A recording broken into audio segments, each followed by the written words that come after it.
presentasi berpengaruh itu menurut kalian seberapa? Terus kenapa kalian bisa menilai segitu nilainya?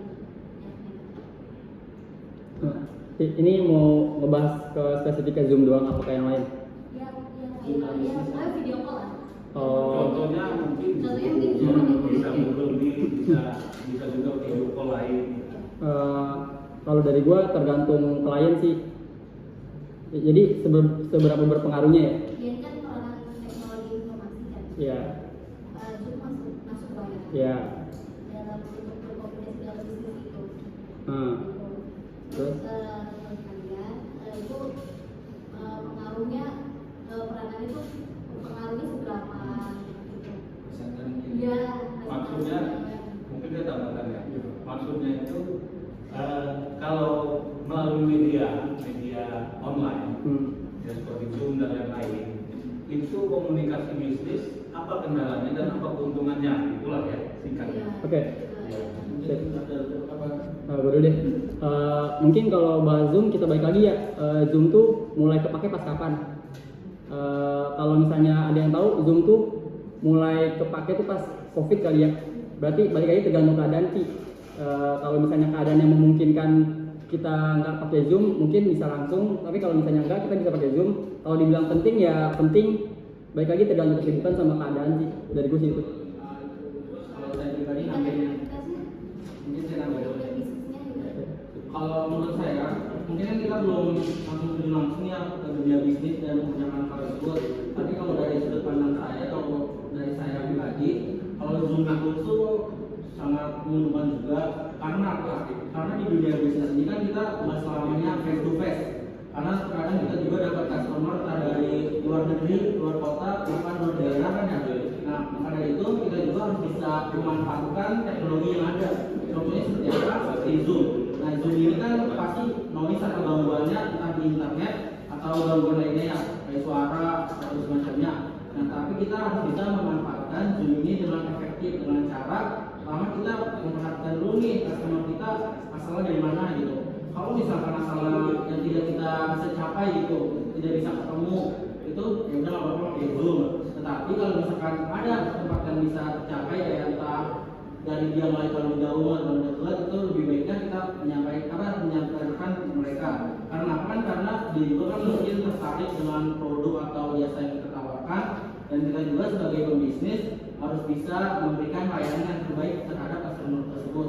Kemudian juga kalau presentase, mungkin kalau presentase saat ini kan mungkin kayak COVID itu daerahnya udah lewat ya, dan kebanyakan juga yang tidak menggunakan Zoom. Nah, presentasenya mungkin kalau dari saya 50-50 sih. Karena apa?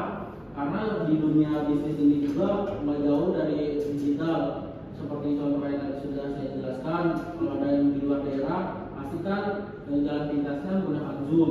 Terus juga kalau misalkan nggak terlalu dekat dan terlalu jauh, itu mendingan lebih baik face to face. Karena apa? Karena biar enak gitu dari segi penyampaian pesan atau layanannya gitu. Menurut saya seperti itu. Oke.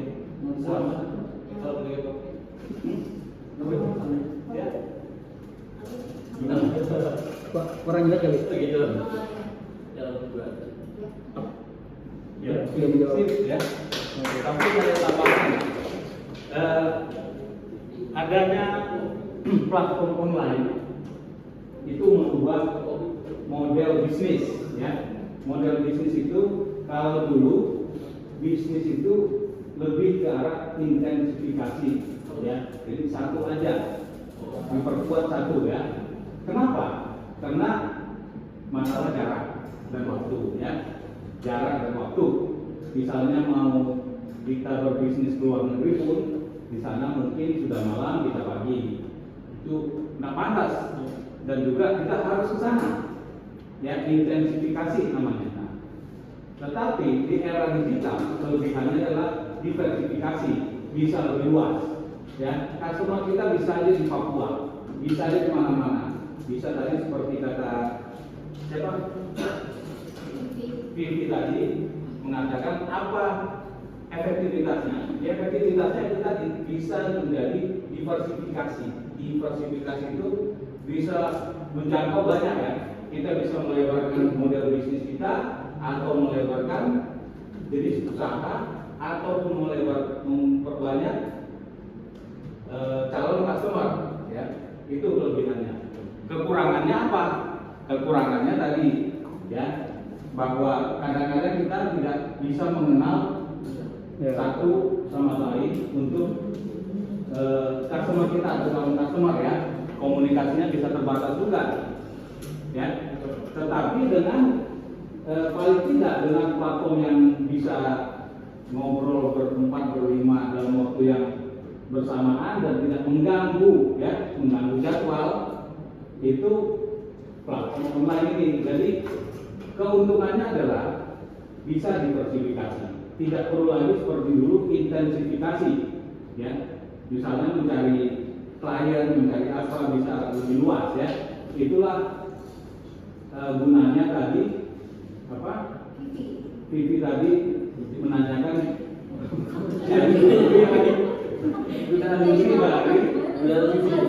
Zoom, salah satu Zoom, ya. Oke, ya, itu pertanyaan Vivi keren.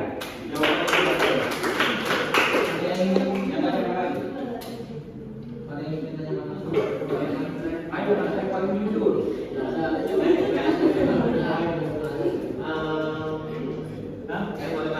Boleh. Nggak boleh. Komunikasi bisnis kan kita lakukan, komunikasi itu kan dilakukan setiap hari. Kayak kita pertemuan orang atau partner bisnis kita. Yang jadi tanya pokok satu doang, cara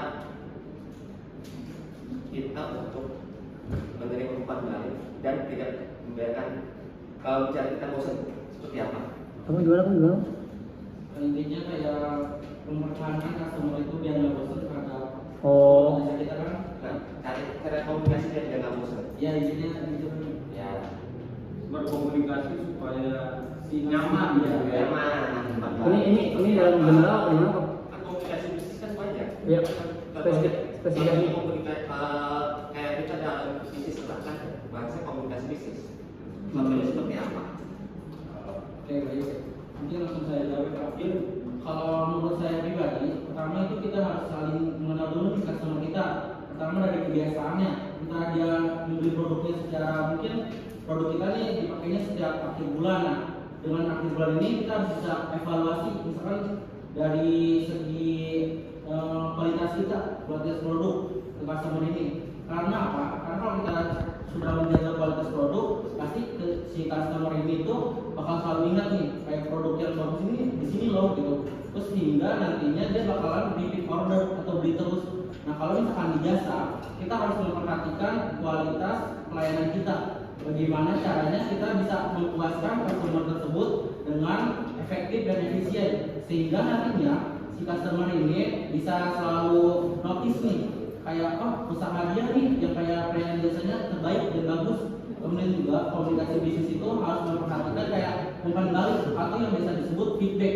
Nah, kalau dari saya pribadi, pembelajaran saya, biasanya tuh kita setiap perusahaan, entah jasa atau barang, kita itu memberikan kayak semacam Google Form, dan di Google Form ini berisikan mengenai keluh kesah mereka, kemudian apa sih yang kurang dari segi pelayanan atau produk kita, sehingga nantinya kita ke depannya bisa mengetahui nih, ternyata si customer A ini kurang dari ini nih, dari kayak faktor ini tidak kurangnya kayak gini, terus faktor ini kurangnya seperti ini, sehingga kita kalau sudah mengetahui faktor kurangnya tersebut, kita bisa mengevaluasi dan bisa mengimplementasikan hal tersebut untuk di kemudian hari, sehingga nanti customer tersebut itu nggak bosan ataupun nggak kecewa. Jadi seperti itu kok. Terima kasih. Wah, kalau tambah itu, Gue mau nambahin. Maksudnya gimana sih kok? Soalnya enggak gini Pak. Saya kan juga saya kan ngelas Pak ya. Presentasi gue tuh orang membeli tuh karena komunikasi 60% kok. Jadi yang 30% karena nyari produknya, 60% tuh karena komunikasi. Jadi apa namanya? Tahu tentang produk, tahu tentang yang dicari. Jadi saya gini loh. Ada customer yang nanya ada customer yang nanya, misalnya nyari ini kok. Kalau misalnya hostnya nggak tahu apa namanya kurang edukasi tentang produknya, mungkin customer tuh bisa hilang kalau lu penyampaiannya nggak bagus. Nah kalau di gua, karena gua udah ngerti sama produk gua, jadi customer tuh repeat order karena gue bisa ngejelasin sama gue bisa cari barang yang dia mau gitu. Soalnya ini pertanyaan terlalu luas sih Pak, saya kan cuma bisa jawab yang saya rasain gitu, yang saya sudah mulai ada tanya jawabnya ya. Coba lihat dulu tadi. Pas lihat mau penyangan nggak apa-apa. Coba lihat. Ini maksudnya kenapa dia buat ada laptop di sini? Iya. Jangan dulu, jangan pakai tinggal dulu. Kira-kira kenapa? Kalau ini Pak, Hah? properti biasa. Properti. Nggak berhubungan dengan teknologi. Hah? Komunikasi berhubungan dengan teknologi. Ini berhubungan dengan teknologi, jadi harus tampilkan sesuai dengan skema yang mereka Iya. Berarti menggambarkan bahwa mereka lagi bahas itu gitu ya, teknologi. Ayo, anak saya paling lucu. Ya? Sama. Ayo, kenapa mereka buat itu nih? Kira-kira? Hah? Mungkin ada beberapa materi gitu. Mungkin ada beberapa materi. Right. Ayo, ada yang lain? Ya? Sama semua ya. Coba, kenapa? Jadi kita tambahnya. Ya. Pertama, sebenarnya tuh kita nggak pakai laptop nih awalnya, tapi kita mikir lagi kayak biar ada propertinya tuh biar nggak kosong banget gitu kan, karena gambaran kita kan podcast itu biasanya hadapan-hadapannya. Nah kita tuh kayak minim meja dan minim tempat, akhirnya kita ide kita ngeblok di sudut ruangan. Di sudut ruangan itu akhirnya kan ada kayak gini. Nah itu di cut oleh si meja lipat ini dengan laptop. Kenapa ada laptop? Karena di belakang ini ada stopwatch kayak waktu. Pertama itu kita udah ada patokan nih waktu 20 menit. Ternyata di luar dugaan kita akhirnya melenceng sampai ke 53 menit. Dan untuk di properti ini ada manfaatnya juga karena apa? Karena kita patokan poinnya itu seperti yang tadi sudah saya bicarakan ya, ada 3 poin, di mana di setiap poin ini ada yang kita bahas. Jadi kalau misalkan saling melenceng nih pertanyaan atau jawabannya, kita saling peka juga, terkadang kayak langsung mengalihkan pembicaraan. Jadi gunanya ada laptop tersebut ya seperti itu tadi. Mungkin Abdul sama gitu. Sama ya. Itu buat ngingetin Tadi Pak. pertanyaannya bagaimana dalam komunikasi bisnis supaya tidak membosankan, ya. Tadi sudah dijawab. Ya seperti salah satu tambah disadari, Oh, iya. dengan melakukan ini akan membuat penonton tidak bosan melihat mereka ngomong aja ya. Satu. Yang kedua mengingatkan bahwa udah ada jamnya ya. Udah kelamaan, ntar bosan. Ya. Nah itu berkomunikasi begitu. Jadi sebenarnya ini seperti hiasan ya, atau apa tadi properti ya. Tetapi ada banyak hal. Ini komunikasi ini sebenarnya komunikasi apa namanya? Non verbal ya.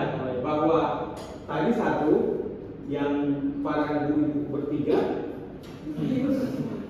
Soalnya namanya saya lupa terus. Vivi, Yuli ya. Kita mengatakan tadi ini bahwa ini adalah menunjukkan apa tadi?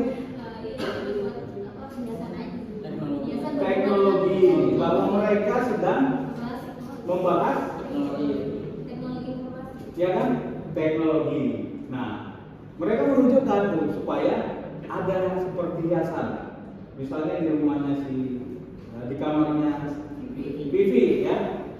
Apa belum gitu aja? Kayak gini kan kosong. Pasti ada. Ada ya kan?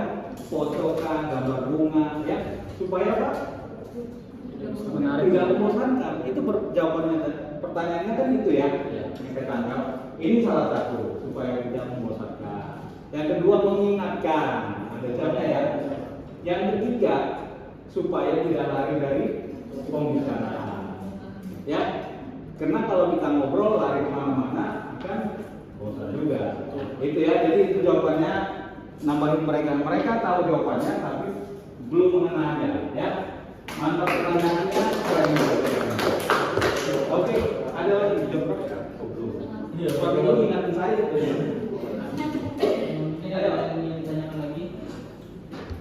Yang lain? Boleh. Boleh. Ntar ini kapalnya ini ya. Goyang. Ya, men. Sekarang ini ada. Boleh. Nggak ada pertanyaan. Kebikinan Pak.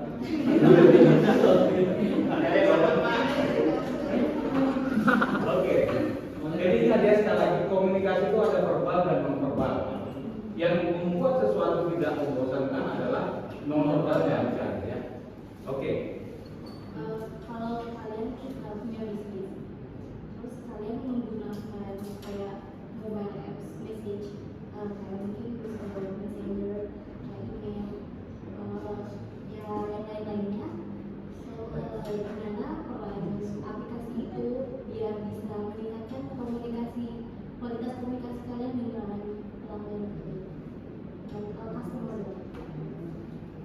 bagaimana gadget atau device ya berperan untuk meningkatkan kualitas komunikasi kita dengan customer. Oke, coba. Belum.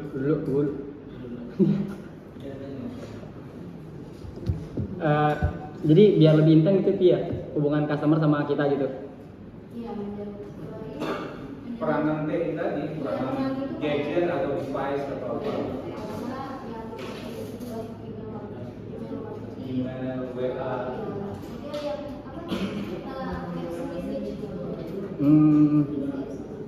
Dua. Kalau dari segi pandangan saya sendiri, seperti yang sudah saya ajarin ya, kita harus melihat dalam pikiran kita itu seperti apa. Contohnya kayak sekarang perusahaan besar nih, berarti mau nggak mau kita harus formal kita melihat email ya. Biasanya kan kalau perusahaan besar atau formal itu menggunakannya email. Nah, maka dari itu kita harus bisa memanfaatkan email yang ada dengan cara kita memperhatikan kosakata kita, terus isi tubuh email kita, kemudian pesannya apa nih. Jadi jangan sehingga kita perusahaan besar bikin emailnya salah-salah. Terus selanjutnya message. Biasanya tuh jarang banget ya sekarang yang kayak gitu, misalkan kan WA gitu ya. Biasanya itu kan kayak ada yang dari luar negeri menggunakan aplikasi tersebut. Nah maka dari itu kita juga harus bisa memanfaatkan aplikasi tersebut dengan cara kita juga harus bisa mempunyai customer yang menggunakan aplikasi tersebut. Karena apa? Karena kalau misalkan kita nggak punya customer yang menggunakan aplikasi tersebut, percuma dong kita punya dan nggak diterapin. Juga kalau misalkan udah punya, berarti kita harus bisa mengevaluasi juga nih, biar apa? Biar nantinya bisnis yang kita jalani dan aplikasi pendukung untuk bisnis kita ini berjalan secara efektif dan efisien. Ini dari saya. Gimana caranya kalian memanfaatkan aplikasi itu buat menjaga kualitas komunikasi kalian dengan orang? Oh, Iya, itu tadi kan pertama memperhatikan email nih. Kan kita juga kalau bikin email bahasa asing juga. Jadi kan kualitas dari bisnis kita juga terlihat atau ternilai dari cara kita menyampaikan sebuah pesan. Kemudian juga cara kita memanage atau menggunakan sebuah aplikasi. Jadi jangan kayak sembarangan sembrono gitu menggunakan messenger dengan cara kayak kita nyapanya atau entah dari segi pembicaraannya. Jadi kan kita harus bisa memperhatikan juga. Mungkin ditambahin. Mungkin tambah tadi biar lebih jelas bagaimana cara memanfaatkan alat apa tadi seperti messenger bermanfaat gitu, membantu kita, Oh, iya. bukan malah menyusahkan. Iya, bisa meningkatin kualitas komunikasi kalian ke customer. pertanyaan masih bingung. Kamu Atau yang lain ada yang jawab? Paling ya kayak kopi pernah jawab nih. Ya nggak sih? Ada yang bantu. Ayo dibantu. Boleh ada yang bisa. Ayo, Hah? Ayo, kapalnya jangan sampai tenggelam ini. Udah mulai satu ini. Ayo, ada yang mau kasih saran gitu sih?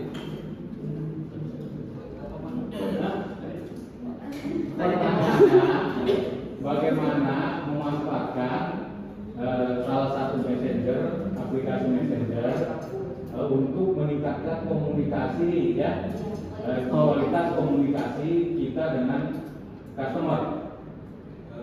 Jangan menjadi malah susah kita gitu, malah masalah. Ya. Jadi tapi menurut saya sih yang kalau penggunaan messenger itu bukan lebih ke WA bisnis sih. apapun itu aplikasinya Jadi WA bisnis itu untuk kita ya sebagai pelaku usaha itu bisa lebih memudahkan kita kan di WA bisnis itu ada fitur kalau masalah anti spam kan. Jadi kalau misalnya katakanlah yang ada seorang iseng lah gitu spam pembayaran kita jadi spam itu nggak bakal masuk. Jadi itu mempermudah kita sama jadi sehingga misal pesan dari pelanggan yang lain atau customer yang lain itu tetap kebaca kepada bulan-bulan. Itu aja sih Pak. Saya tahu. Kenapa ya kita? Ya, kenapa ya? Itu kalau memanfaatkan kayak Messenger, WhatsApp, Facebook, kan di itu ada fitur-fiturnya. Fitur-fitur itu yang mesti kita pelajarin. Contoh adalah kayak fitur penanda apakah customer sudah check out atau belum.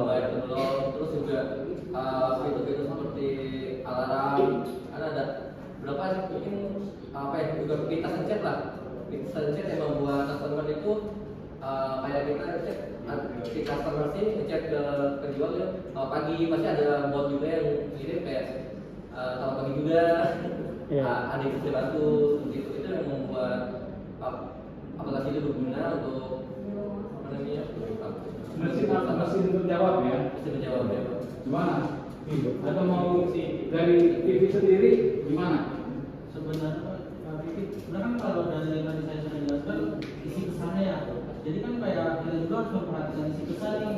Cuma kayak misalnya isi pesan yang bermutu gitu nggak to the point. Jadi kan nanti customer itu pergi jadi ya bisnis yang kita jalanin kan nggak berkembang. Jadi kan tadi kami pikir ya bagaimana cara memanfaatkan kan messenger atau aplikasi itu ya buat mengembangkan bisnis yang sudah jalani. Kalau dari saya sih itu sih kenapa emang kalau kurang serapnya dengan pertanyaan jawabannya saya kurang puasnya. Kira-kira pandangan TV sendiri gimana? Nah ini perlu ini enak nih seru kalau ditanya jawab ya. Tadi saya setuju sama si Ayah Pak, kayak mungkin nandain nih customer yang udah pernah check out atau yang belum. Jadi jadi mungkin kalau misalnya customer ini belum pernah beli, mungkin nggak bisa pilih nomor apa ya. Jadi kita bisa lebih follow up biar dia tertarik gitu. Tapi kalau itu kan, nah terus juga kalau misalnya customer yang udah jadi leads, udah pernah beli, jadi kita lebih gampang karena dia kan mengenal produk kita kan. Jadi kita tinggal info atau tinggal say hello atau misalnya ada produk baru nih dari kita nih, kita tinggal broadcast ke orang-orang yang udah pernah beli, udah pernah check out atau udah pernah berhubungan dengan kita, jadi lebih paham. Nah terus kalau misalnya dia belum pernah beli, kan ketahuan tuh karena dia belum karena kita belum save nomor kan, karena dia bisa selalu gitu Pak, semua customer harus di save nomornya. Jadi kalau kita update snap dia lihat, kalau kita ada promo dia lihat, kalau kita ada penawaran bagus dia lihat, dia nggak ketinggalan lah intinya. Terus juga jangan kita kayak sapa gitu kayak setiap minggu, kayak misalnya halo gimana kabarnya nih, kenapa sini kesehatannya gimana gitu, kita ada penawaran bagus nih, ada ini barangkali tertarik gitu kan. Berarti membuat juga apa customer apa istilahnya ya? Kita memilah sih Pak, itu level customer juga ya, mana customer prioritas ya, bukan prioritas Pak, yang udah jadi leads atau yang belum, yang buri ya, yang udah buri customer ya, ya, yang sudah di leads, yang sudah pernah beli, yang belum juga ya. Jadi oke, puas ya, Yes, ya. keren ya. Jawabannya dia kita masuk, semua masuk, tinggal tadi pas kita bayinya. Tadi saya kurang paham pertanyaannya apa? Ya. Agak bingung. Ya. Iya. Nah itu, jadi pemikirannya Bibi pelan-pelan bisa dipahami. Oh, iya. Ya. Ternyata begitu. Ya, oke. Yang lain terakhir. Ya. Oh, lima. Oke. Kan misalnya kalian bisnis nih ya, pasti kan di dalam nggak jualan ya, pasti kan kalian taruh deskripsinya biar tidak mungkin gitu kan, biar customer itu paham apa yang kalian jual, kayak produk yang kalian jual gitu. Tapi ini adalah kesalahan customer, misalnya customernya tidak membaca deskripsi tersebut. Terus ketika barangnya sudah datang, tapi dia malah mulai ke si penjual, apa ya? Komunikasinya seperti apa? Bagaimana menjawab, merespon ya, Pengalaman aku gitu. customer komplain, padahal customer yang tidak membaca sebelumnya ketentuan yang berlaku. Ya, bisnis komunikasi. Oke. Ini kalau gue ya, gue kan saya itu Pak, saya arogan orangnya Pak, kayak saya kesalahan orangnya. Saya paling kesel sama orang yang kayak gitu tuh, dia nggak mau literasi gitu Pak, nggak mau baca, yang bego lah itu intinya. Iya itu kan nggak literasi kan ya, kesalahan dia tapi nyalain kita. Oke, tambahin. Ya kalau dari saya sih nih Pak, apa namanya, lebih kasih edukasi aja sih. Itu kalau di chat ya, kayak gini loh. Misalnya kalau di gua beli celana ya, kadang-kadang nih misalnya banyak nih cewek nih, dia tahu ukuran pinggangan tapi nggak tahu ukuran pahanya gitu. Jadi kadang-kadang di pinggang nggak masuk tapi di pahanya nggak masuk. Dia yang nggak ngerti ukuran size-nya. Ya gua edukasi. Tapi balik lagi, dia tuh komplain udah ngasih rating apa belum. Kalau dia udah ngasih rating bintang 1, ya blokir aja kalau gua mah. Blokir orang-orang gitu. Terus juga tambahin yang apa ini. Ya. Tadi kan ibu-ibu udah bapak-bapak ayo ngapain?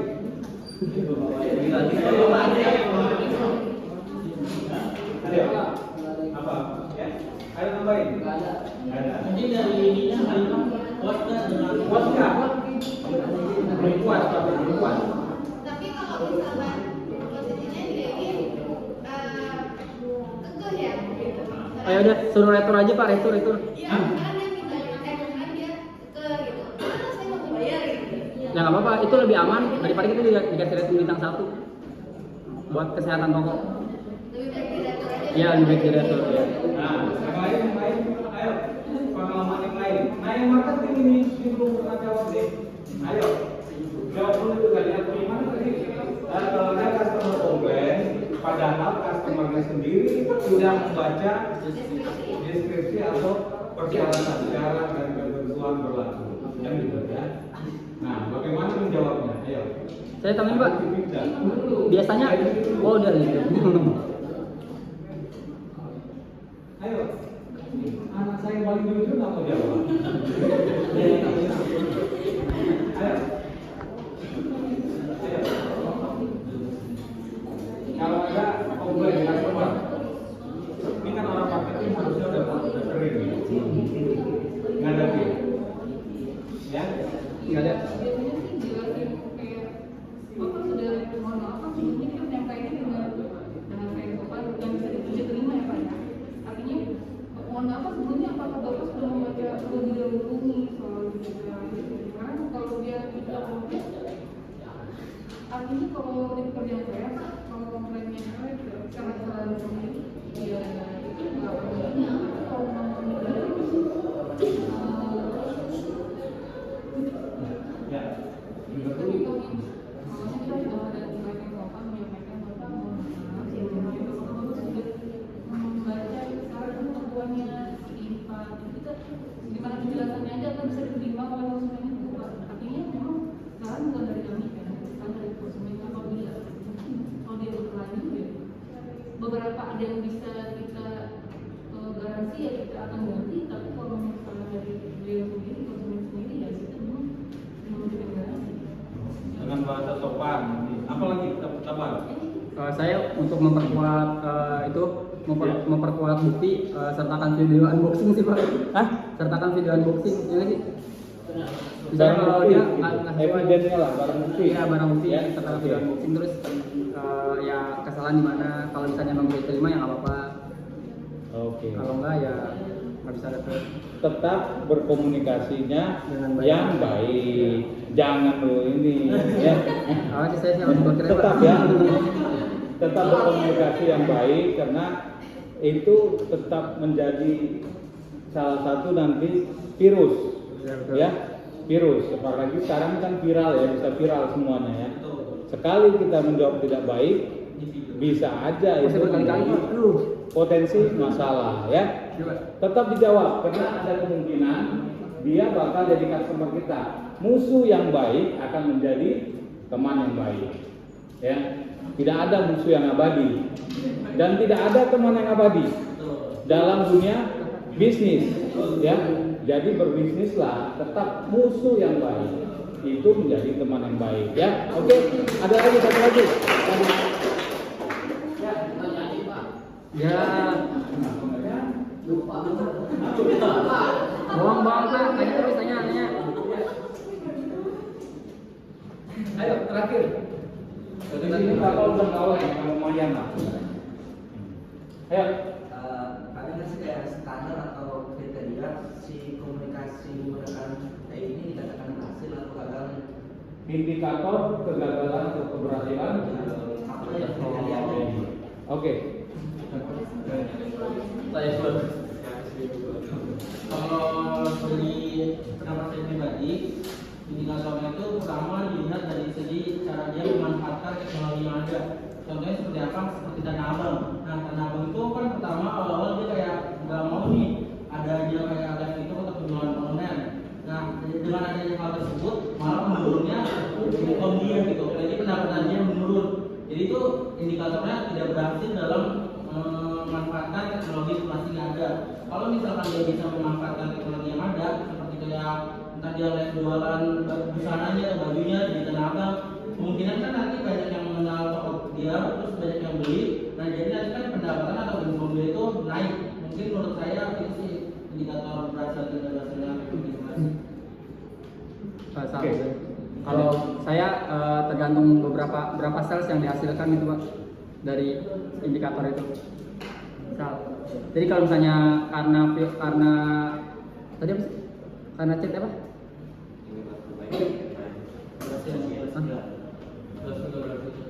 Iya dari total sales sih. Kalau misalnya dari platform itu ngasilin banyak customer, banyak uang, itu dikatakan berhasil.